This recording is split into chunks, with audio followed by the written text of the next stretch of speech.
5 വർഷം മുൻപ് സാബുവിന്റെ വയസ്സ് ഷീലയുടെ വയസ്സിന്റെ 3 മടങ്ങായിരുന്നു. ഇപ്പോൾ സാബുവിന് ഷീലയേക്കാൾ 12 വയസ്സ് കൂടുതലാണ്.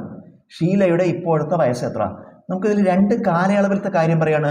5 വർഷം മുമ്പത്തെ കാര്യം പറയുന്നുണ്ട്, ഇപ്പോഴത്തെ കാര്യം പറയുന്നുണ്ട്. അപ്പോൾ നമുക്ക് ആദ്യം ഇപ്പോഴത്തെ കാര്യം എടുക്കുക. ഇതിൽ ആരുടെ കുറവ് വയസ്സ്?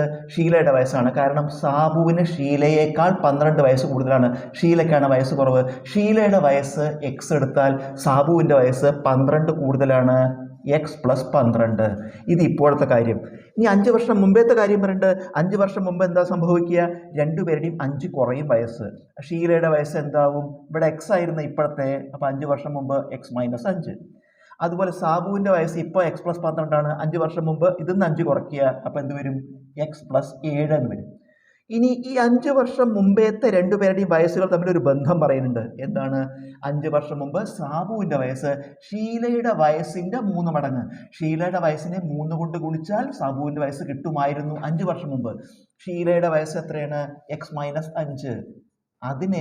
അതിൻ്റെ 3 മടങ്ങ്. അപ്പോൾ അതിനെ 3 കൊണ്ട് ഗുണിച്ചാൽ സാബുവിൻ്റെ വയസ്സ് കിട്ടുമായിരുന്നു. സാബുവിൻ്റെ വയസ്സ് x+7. ഇനി ഇത് സിംപ്ലിഫൈ ചെയ്താൽ മതി. 3 കൊണ്ട് 2നെ ഗുണിക്കണം. 3 × x 3x, 3 × -5 -15 സമം അപ്പുറത്ത് x+7. x ഒക്കെ ഒരു ഭാഗത്തേക്ക് കൊണ്ടുവരിക. ഇവിടെ 3x ഉണ്ട്, ഈ x അങ്ങോട്ട് എടുത്തു, -x സമം ഇവിടെ 7 ഉണ്ട്, -15 അങ്ങോട്ട് എടുത്തു, +15.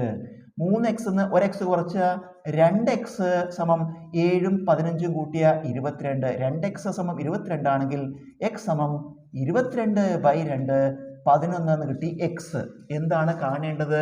ഷീലയുടെ ഇപ്പോഴത്തെ വയസ്സ്.